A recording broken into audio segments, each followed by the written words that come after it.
Hey everybody, welcome back to Contest Prep University. I'm Joe Klemczewski with Adam Atkinson. We are still in our long-term series, How to Win, moving into figure. So last week we covered bikini at the request of a listener and viewer. And in that vein, I want to say, Adam, that another person reached out to me and said, hey man, I really like when you guys do the longer sessions. It just kind of fits my cardio time, plug something in instead of having to go through several small ones. So we kind of get a 50-50 split with that. Some people like the smaller chunked out series. So I think what would be great is at the end of every series we do, if we sit down and kind of do a summary session, kind of break it down, maybe dive into some nuances we didn't get to cover.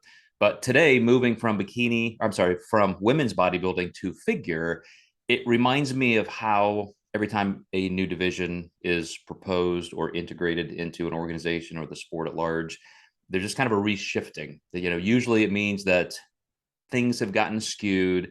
We need to create another gap for more specific criteria.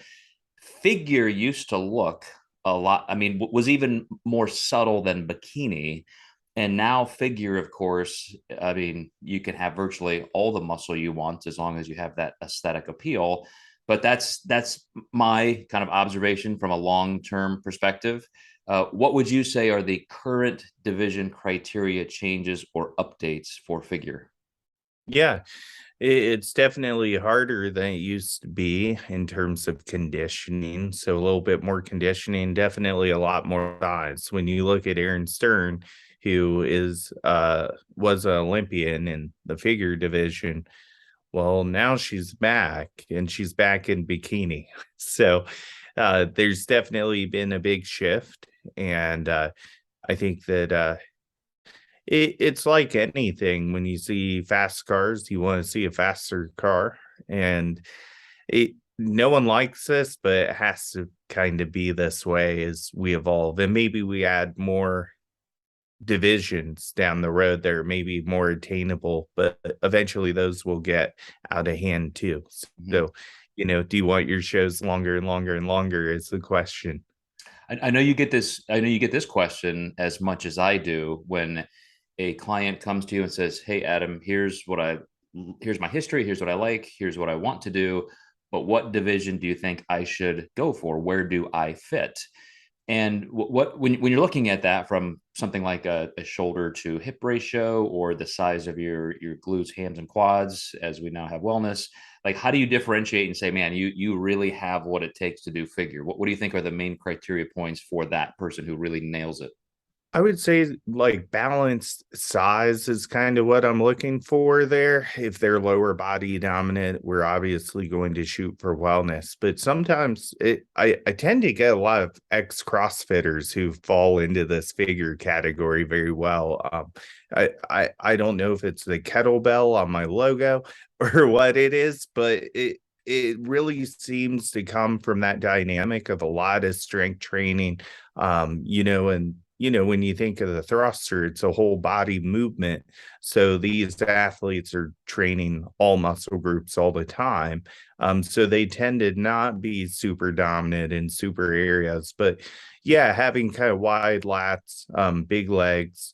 You do want relatively good glutes because you definitely don't want to have great legs and then look up and see flat glutes. Good shoulder caps. You kind of want the potential to mold into a really big X frame for the most part. Is there anything that you say, we need to limit this instead of just going all out for as much muscle as you can get? Here's at least, what they need in terms of a judging panel. They want the shoulders, they want, as you said, the aesthetic in terms of the symmetry and X frame.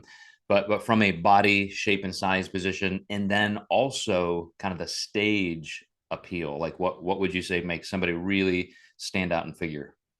Yeah, so you want a little less striation and the size, the conditioning, but also you do want to keep it feminine as well. So that's a big piece of it also.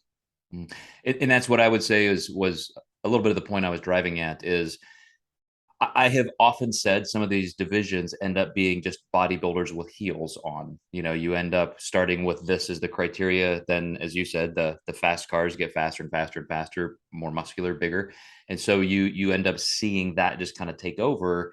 And I think right now the difference between women's bodybuilding, women's physique, and then you get into figure and bikini is in figure, you definitely have the kind of size and conditioning that is right on the edge of bodybuilding, but not crossing that line. And then I think the stage appeal and the stage presence really does bring home that feminine aesthetic. And so that has to be part of what you want, is to be in there in heels with the hair makeup, on point. And it's, I think that's the biggest driver right now. Absolutely. Okay, well, next, guys, we are going to turn into a few more things in the series, like training and prep, as well as peak week and so forth. So stay with us. We'll see you in episode 2.